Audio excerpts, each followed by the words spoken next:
Hello दोस्तों, welcome to only IAS. जैसा कि आप जानते हो कि यूपीएससी के द्वारा 2021 के कॉरस्पॉन्डिंग सभी मार्क्स को रिलीज़ कर दिया जा चुका है, चाहे वो प्रीलिम्स के मार्क्स हो, चाहे वो मेंस के मार्क्स हो या इंटरव्यू के मार्क्स हो। तो अभी तक अगर आपने ये चीज़ अपने मार्क्स को नहीं देखा तो मैं नीचे कमेंट सेक्शन में एक आपको लिंक प्रोवाइड कर रहा हूँ। आप डायरेक्टली उस लिंक पे जाइए एंड कॉरस्पॉन्डिंग आपके पास इस तरह की एक विंडो ओपन हो जाएगी। उस विंडो को ओपन कीजिए एंड अकॉर्डिंगली अगर आपको प्रीलिम्स के मार्क्स देखने हैं तो आप इस फर्स्ट लिंक पे अकॉर्डिंगली क्लिक करके अपने मार्क्स को देख सकते हो। उसके साथ ही साथ वो ऐसे स्टूडेंट्स जिन्होंने प्रीलिम्स तो क्लियर कर लिया था बट मेंस में किसी कारणवश नहीं क्लियर कर पाए, वो सेकंड लिंक के थ्रू एंड अकॉर्डिंगली जो बाकी स्टूडेंट्स हैं दैट इज जो मेंस क्लियर करे थे एंड इंटरव्यू के लिए उन्होंने अपीयर हुए थे, वो अपने थर्ड लिंक के थ्रू अपने मार्क्स को देख सकते हैं। पर इससे देखो, मार्क्स से देखने से होगा क्या? देखो, मार्क्स देखने से क्या होगा कि हम अपने पिछले अटैम्प्ट के मार्क्स को अच्छे से एनालाइज करेंगे एंड उस एनालिसिस के बेसिस पे हम बनाएंगे एक अच्छी सी स्ट्रेटेजी किसकी कि आने वाले फ्यूचर अटैम्प्ट्स में हम क्या गलतियां को अवॉइड कर सकते हैं। देखो 2021 में ना हमसे डेफिनेटली कुछ गलतियां हुई होंगी, चाहे वो प्रीलिम्स के अंदर हो या मेंस के अंदर हो। तो उन गलतियों से हमें क्या सीखना है, 2022 में क्या स्ट्रेटेजी को लेके आना है, वो ये चीज़ हम जब अच्छे से इन मार्क्स को एनालाइज करेंगे वो तभी पता लगेगी। देखो, मेरे एक ना मेंटर हैं, उन्होंने मुझे एक बार बोला था, the biggest mistake one can make is not to learn from our mistakes. यानी कि वो इंसान जो अपनी गलतियों से सीखता नहीं है ना, वही उसकी सबसे बड़ी गलती होती है। तो अगर जब आज 2021 के मार्क्स हमारे सामने हैं, हम इन मार्क्स के बेसिस पे अच्छे से एनालाइज नहीं करेंगे, हम ये नहीं देखेंगे कि 2021 में कौन सी गलतियां कहाँ कहाँ पर किस तरह से हुई, तो 2022 में हम दोबारा उनको रिपीट कर जाएंगे। तो पॉइंट ही क्या हुआ इन मार्क्स का, है ना? तो हमें क्या करना है आज हमें इन मार्क्स को देखना है कि हमसे गलती किस जगह पे हुई, उनसे क्या सीखना है एंड किस तरह से वो गलतियां दोबारा हम 2022 में ना करें एंड अगले बार हम अपना फाइनल लिस्ट में अपना नाम लेकर आएँ किसी भी तरीके से। तो वो चीज़ें हमें इसके अंदर आज इंश्योर करनी है। मैं आपको बताऊंगा कि आप किस तरह से इन चीज़ों को एनालाइज कर सकते हो। तो जैसे मान लो आपने अपना कार्ड डाउनलोड किया, आपने जो मार्क्स डाउनलोड किए, तो प्रीलिम्स के कॉरस्पॉन्डिंग कुछ इस तरह से विंडो आपके सामने ओपन हो जाएगी, जहाँ पर आपका role number, name as well as paper 1 and correspondingly paper 2 that is C set के मार्क्स आपके सामने अवेलेबल होंगे। तो मान लीजिए कि हो सकता है कि आपके मार्क्स, मान लीजिए कि जैसे इस बार कट ऑफ गई है 87.5 के अराउंड पेपर 1 की, मतलब थोड़ा 87 पॉइंट समथिंग है, मैं 87.5 लिख रहा हूँ। तो हो सकता है देखो पेपर 1 में आप क्लियर ना कर पाए हो सकता है आपके मार्क्स यहाँ पे अराउंड 70 हो।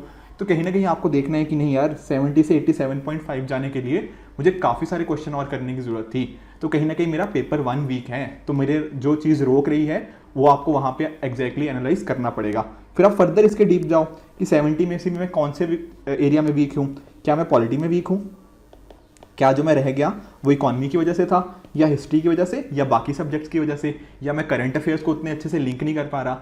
ये चीज़ें आपको ये मार्क्स सिखाएंगे कि कितना आप दूर हो अपने टारगेट से। काफ़ी सारे स्टूडेंट्स मैं जानता हूँ ऐसे भी होंगे जिनका सी सेट में ही जो क्वालिफाइंग मार्क्स हैं 33% के अराउंड, वो मार्क्स नहीं आ पाए होंगे। तो वहाँ पर भी आपको अच्छे से देखना पड़ेगा कि 33 मार्क्स में क्यों नहीं लेके आ पाया। क्या मैं क्वांट में वीक हूँ, क्या मैं रीजनिंग वाले सेक्शन में वीक हूँ, या मेरा इंग्लिश वाला कॉम्पोनेंट वीक है?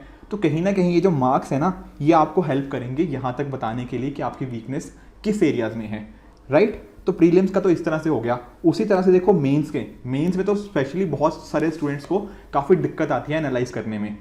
देखो, मैं समझ सकता हूँ कि कुछ स्टूडेंट्स होते हैं जो क्वालिफाइंग सब्जेक्ट्स नहीं कर पाते, जैसे हिंदी हो गया, इंग्लिश हो गया, या जो भी आपकी रीजनल लैंग्वेजेस और भी हैं। तो कहीं ना कहीं अगर इनमें आपको इशू आ रहा है तो ये चीज़ आपको ना डेफिनेटली उस हिसाब से प्रिपेयर कर लेनी चाहिए, राइट? होते हैं क्वालिफाइंग ही है, बट काफ़ी बार कुछ स्टूडेंट्स जिनका थोड़ा ये पेपर्स वीक होते हैं वो यहाँ पर रह जाते हैं। तो अकॉर्डिंगली मार्क्स के बेसिस पे आप उन चीज़ों को देख सकते हो। उसके साथ ही देखो, हर पेपर के आपके ना कॉरस्पॉन्डिंग यहाँ पे मार्क्स गिवन होंगे। जैसे कि मैं एक स्टूडेंट से अभी आपसे वीडियो बनाने से पहले बात कर भी रहा था, तो उस पर्टिकुलर स्टूडेंट ने ना अभी रिसेंटली वो इंटरव्यू तक गया, बट कहीं ना उसके जो ऑप्शनल थे ना पेपर्स, वहाँ पर उसके मार्क्स बहुत कम थे। इवन ही स्कोर्ड लाइक ना एसए में लाइक उसके 130 थे, बाकियों में अराउंड 100 के अराउंड उसके मार्क्स थे सभी में। बट जो ऑप्शनल वाले सब्जेक्ट्स थे वहाँ पे उसके मार्क्स रह गए कम, और इस वजह से कहीं ना कहीं वो फाइनल लिस्ट में नहीं आ पाया।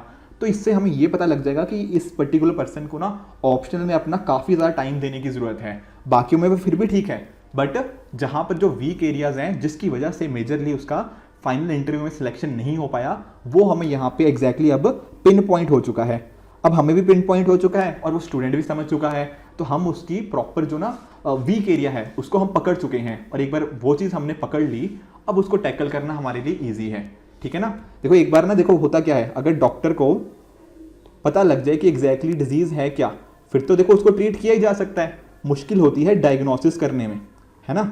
तो यही चीज़ आपको इस पर्टिकुलर जो हमारे पास मार्कशीट आई है इसके बेसिस पे यही एनालाइज करना है कि क्या चीज़ है, क्या मेरा पेपर 1 वीक है, क्या मैं ज्योग्राफी हिस्ट्री वगैरह अच्छे से नहीं कर पा रहा, या मैं पॉलिटी की वजह से रह गया, या जो इंटरनेशनल रिलेशन या थर्ड पेपर जो हमारा होता है GS paper 3 economy sorry not IR, economy हो गया, इंटरनल सिक्योरिटी हो गया, जो बाकी कंपोनेंट्स होते हैं उसकी वजह से, या फिर मेरा एथिक्स वाला हिस्सा वीक है।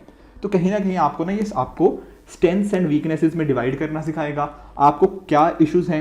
हो सकता है कि आपके सभी सब्जेक्ट्स में कुछ ना कुछ इशू हो, तो कहीं ना कहीं आप में फिर ना आंसर राइटिंग का इशू है कि आपने अच्छे से आंसर राइटिंग प्रैक्टिस नहीं करी होगी पिछले साल, तो इस बार आपको उस कंपोनेंट को भी अच्छे से कवर करना है, एंड एक प्रॉपर शेड्यूल के साथ एक स्ट्रक्चर्ड मैनर में स्ट्रेटजी बनानी है एंड उसको अकॉर्डिंगली इंप्लीमेंट करने की कोशिश करनी है, ताकि जो हमने गलतियां कर दी अब वो बस उससे हमने अच्छे से सीखा है और फ्यूचर में गलतियां अब उनको नहीं कर रहे।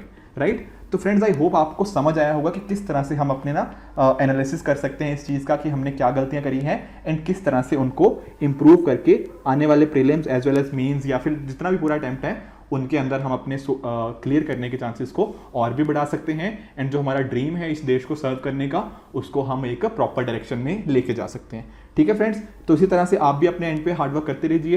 This is it for this video. Good bye and good luck.